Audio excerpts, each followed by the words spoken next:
You know you're in my class when I give you fractions. Now relax. I'm not asking you to find a common denominator. I just want you to use the pattern we've been using so far, but using fractions. Breathe. It's okay. If you want to write it as fraction plus a fraction, you can. M cubed is giving away that this is probably a cubic. 125 is 5 cubed and 8 is 2 cubed. Putting it into our lovely format without the powers of 3, this is m over 5 plus 2 over 1. The idea still applies. I have a power of 3, so I have 3 spots. If I have a plus sign, I'm going to use the opposite. Last sign is always positive. I just need to fill out these last 3 spots. When I say square, I'm going to square the top and square the bottom. So the numerator and denominator get a power of 2. Minus. I'm going to multiply these together. When I multiply, I do not need an LCD. Multiplying is one of those greatest things where I can work with whatever I've got. No LCD, no math involved really. Last guy squared, meaning the top squared. If you want to do the 1 squared, you can, but understand that 1 to any power is 1. I'm going to multiply these together, deal with my powers of 2. Let's see how this rolls. I have m over 5 plus 2. Notice I dropped the over 1 because 2 is, it's like saying I have 2 over $1. It's not necessary to say I have 2 over $1. Everybody knows you have $2. M squared over, work out the 5 squared, minus 2 times m is 2m, 5 times 1 is 5, plus 2 squared is 4, 4 over 1 is just another way of saying 4. This is what the book would do, and that's your final answer. And you know what? I heard some of you complaining about fractions, so I'm going to do it again. Because I heard you. You know who you are. I heard you. We're going to do it with 2 fractions instead of just 1 fraction. I have w cubed over 64 plus 125 over z cubed. What's giving it away one more time that it's a cube is I got a z, I have a w that's also a power of 3, and I'm noticing 64 and 125 are also cubes because we're getting familiar with them. I change everybody to a power of 3. Again, the reason I do it is just to make sure that this is in fact a cubic, and if any one of these powers was not 3, it was a 4 or a 2, then I've got to worry about this problem. But everything looks okie dokie. Let's move on. Without the powers of 3, I have w over 4 plus 5 over 2. Second set of parentheses I'm already forming. Power of 3 means 3 spots. Positive, opposite sign is minus, last sign's always positive. I'm getting ready to rumble on this last one. Y'all with me? It's not that bad. Just get rid of it. Stop talking about the fraction. Stop being afraid about the fraction. Let it go. Let it go. Next stop. Here we go. You have w squared over 4 squared. Again, we are going to square the first. And then we're going to multiply these 2 together. And then we're going to square the last. We're going to square the numerator, square the denominator, just like we did on the first one. You square everything. I don't care if there was a 3 squared, if there was a 3w over 4, you would do 3 squared w squared over 4 squared. Whatever the first term is, every single thing in that term gets squared. I'm going to work out any numbers, and I'm going to smush the middle inside here. I have w squared over 16 minus 5w over 4z. Again, the book will put the numbers in front, and it really does feel weird to go w5 and z4.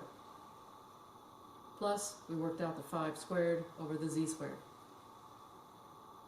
And that's it. That's the end of this problem. No need for an LCD. No need to get all weirded out by fractions.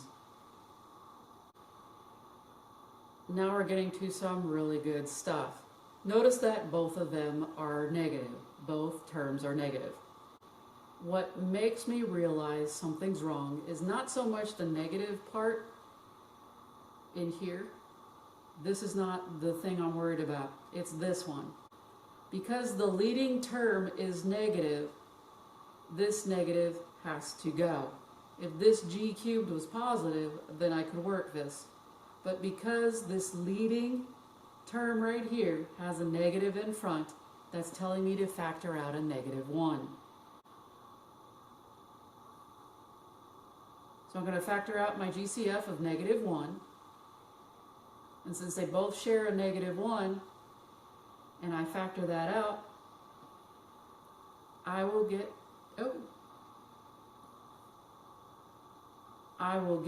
both of these terms to be positive, because when you factor out a -1, you have the opposite signs of what they originally were. So g cubed became positive and the 27 became positive. Once I factor out a GCF, that has to follow me throughout the rest of the problem. 27 I'm beginning to recognize as a cube, so let me rewrite it. Whether it's in parentheses or brackets, it's totally up to you. Notice I drop down my -1. It follows you around like your little sister. Follows you everywhere. Without the powers of 3, I just have g plus 3. Now I did leave these in brackets. You do not need these brackets. But since I put it in brackets, I'm just going to leave it and deal with my usual pattern. Identify, put 3 spaces in the second set of parentheses. Notice I dropped down my -1 as well. My sister's following me.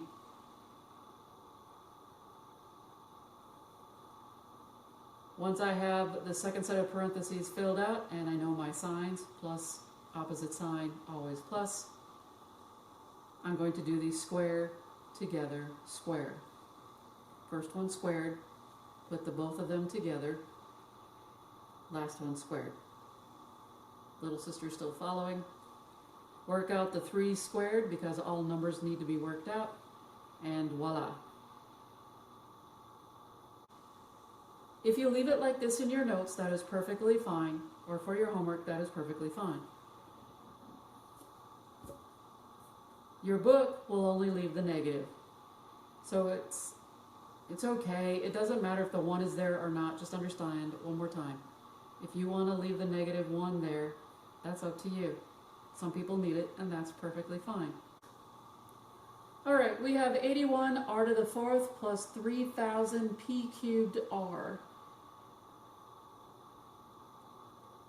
Both terms contain an r, but there's only one term that contains a p cubed.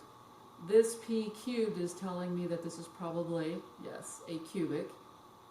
This has an r, but if I take out an r from here, this will be a 3. Another thing that this is a dead giveaway that this is a cubic is the fact that this is 3000. 3000 is 3 times 1000. So the GCF when it comes to the numbers is a 3. So let's go over this one more time. The 3 for the numbers is the GCF.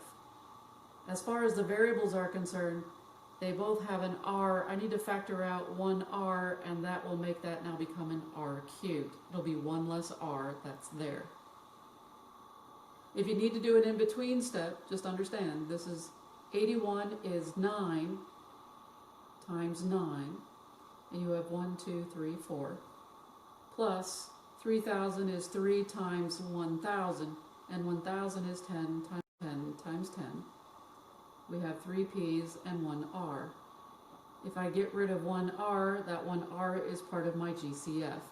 If I get rid of the 3 from each one, that 3 is also part of the GCF. Notice that I have 3 3's left, 3 r's left, I got a plus, 3 10's left, and 3 p's left. This is lovely. I know my GCF.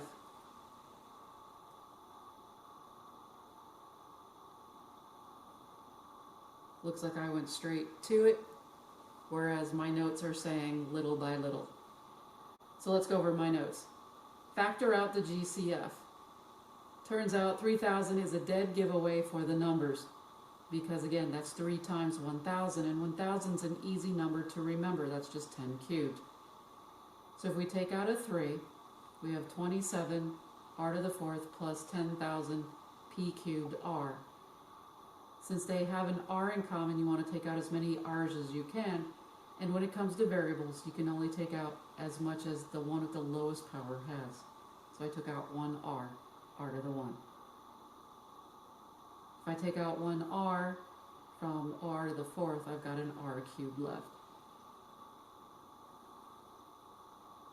27 is nothing more than 3 cubed. 1,000 is nothing more than 10 cubed. Again, we saw that from just breaking down our original problem, or you can do it step by step like I did here. This GCF is going to follow you for the rest of this problem. I need to work with this one. This is a sum of cubes. 3r gets dropped down, again, follows you everywhere. Without the powers of 3, I just have 3r plus 10p. Second set of parentheses will have 3 spaces because I have a power of 3.